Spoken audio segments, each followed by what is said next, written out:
Halo, selamat siang teman-teman. Apa kabar siang hari ini? Semoga teman-teman dan keluarga selalu dalam lindungan Tuhan Yang Maha Esa. Dan hari ini kita akan bikin satu video lagi terkait dengan wakil ASEAN yang tersisa di Piala Asia U23 kali ini. Jadi teman-teman, kita tahu ASEAN mengirim 4 tim atau 4 negara dalam Piala Asia U23 kali ini, di mana 4 tim itu terdiri dari Indonesia, Vietnam, Thailand, dan Malaysia. Nah, di babak grup sudah gugur lebih awal 2 tim, yaitu Malaysia dan Thailand. Dan tersisa 2 tim yang masuk ke 8 besar, yaitu Indonesia dan Vietnam. Dan harapan untuk melangkah lebih jauh itu masih ada kemarin, tetapi di pertandingan tadi malam Vietnam dikandaskan oleh Irak dengan skor tipis 1-0, teman-teman. Kita tahu gol kemenangan Irak atas Vietnam itu dicetak lewat titik putih oleh Jassim pada menit ke-64. Dan itu satu-satunya gol kemenangan yang menghantar Irak untuk masuk ke semifinal. Memang Vietnam bermain cukup bagus tadi malam, kalau teman-teman nonton TV ya. Di babak pertama bahkan kedua tim, baik Irak maupun Vietnam, itu bermain imbang tanpa gol ya. Jadi kekuatan Vietnam juga tidak kalah dengan Irak sebenarnya. Vietnam tentu punya motivasi yang sangat besar untuk bisa mengalahkan Irak, karena kita tahu di fase grup Irak sempat dikalahkan oleh tim Asia Tenggara lainnya, yaitu Thailand, bahkan dengan skor 2-0. Jadi motivasi Vietnam cukup besar, karena Vietnam berpikir Irak saja bisa kalah dari Thailand,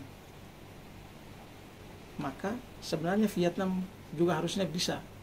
Itu yang jadi motivasi Vietnam.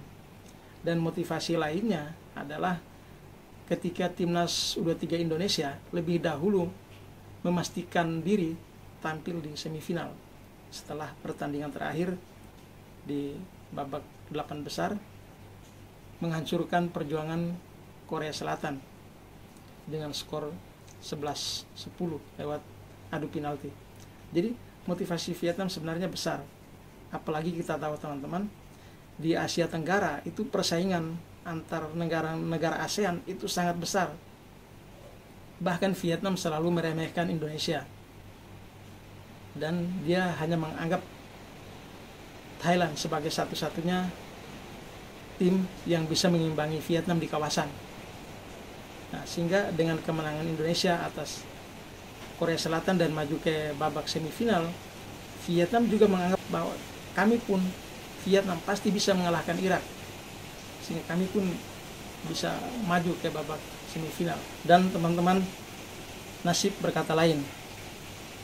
Vietnam akhirnya takluk oleh Irak dan mengubur mimpi mereka untuk bermain di semifinal. Jadi kalau kita lihat fakta hari ini untuk persepak bolaan ASEAN, tidak bisa dipungkiri bahwa Indonesia muncul sebagai raja baru ASEAN, bahkan raja baru Asia. Karena kita tahu teman-teman, langkah Indonesia sampai ke titik ini di Piala Asia U23 ini tidak mudah, melalui ujian dan rintangan yang bertubi-tubi. Pertandingan pertama bahkan dikalahkan oleh tuan rumah sendiri, Qatar, dengan skor yang kita tahu kemarin 2-0. Ada banyak kontroversi juga terjadi di pertandingan pertama itu. Namun saya melihat nasib kita mirip-mirip nasib timnas Argentina di Piala Dunia lalu, di mana di fase grup mereka sempat kalah tuh sama Arab Saudi. Tetapi kemudian di akhir Piala Dunia mereka jadi juaranya. Maka kita berdoa semoga nasib Indonesia sama dengan Argentina. Tidak apa-apa, pertandingan pertama kita kalah dulu, tapi nanti kita menjadi juara di Piala Asia. Kita punya kesempatan untuk membuktikan itu, karena senjata yang kita punya saat ini sudah cukup kuat. Kekompakan tim, semangat juang, determinasi, kekuatan antar lini, belakang, tengah, depan, perpaduan tim bermain sebagai satu tim. Kalau dulu kita lihat masih ada pemain kita 1-2 orang menonjolkan skill individu sampai lupa bahwa sepak bola itu permainan tim yang harusnya ketika ada kesempatan, nah itu bisa berbagi ke teman supaya kita menang sebagai sebuah tim dan main sebagai sebuah tim. Hari ini kita lihat sudah beda sekali teman-teman. Mindset mereka sudah berubah sama sekali. Kematangan pemain-pemain timnas kita memang harus terus terasah di event-event besar seperti Piala Asia U23 kali ini. Karena dengan jam terbang mereka yang terus bertambah, mereka akan lebih matang, lebih dewasa cara bermainnya, tidak mulai egois dan mulai berpikir bahwa sepak bola itu adalah sebuah permainan tim di mana individualisme atau egoisme pribadi yang selama ini masih di bawah itu sedikit direduksi, diturunkan supaya kita bermain sebagai tim sehingga kita bisa memenangkan pertandingan atau kompetisi, teman-teman. Dan itu sudah terlihat ada progres yang real dari satu pertandingan ke pertandingan berikutnya. Dan peaknya atau puncaknya itu ketika timnas kita menghancurkan Korea Selatan dengan skor 11-10. Coba bayangkan, tim kita bermain luar biasa. 90 menit plus tambahan waktu lagi 2 kali 15, 120 menit. Ditambah lagi dengan babak adu penalti. Itu kalau bukan mental yang berbicara, tidak mungkin tim kita bisa menang, teman-teman. Jadi soal mental itu adalah soal kematangan emosional secara pribadi, satu faktor. Kemudian faktor yang lain, teknik, skill, kerjasama, fighting spirit, semuanya itu menjadi kunci kemenangan tim kita kemarin yang sudah diperlihatkan. Jadi kita senang melihat tim kita makin berkembang, makin menunjukkan kelasnya.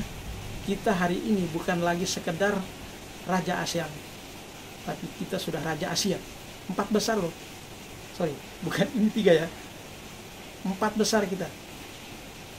Di semifinal ada 4 negara. Kita salah satunya. Maka sudah selayaknya kita dinobatkan sebagai Raja Asia baru, teman-teman. Jadi itu yang mau saya katakan hari ini. Kita harus punya kepercayaan diri yang kuat bahwa level kita bukan lagi ASEAN, level kita sudah Asia. Oke? Terima kasih dan selamat siang.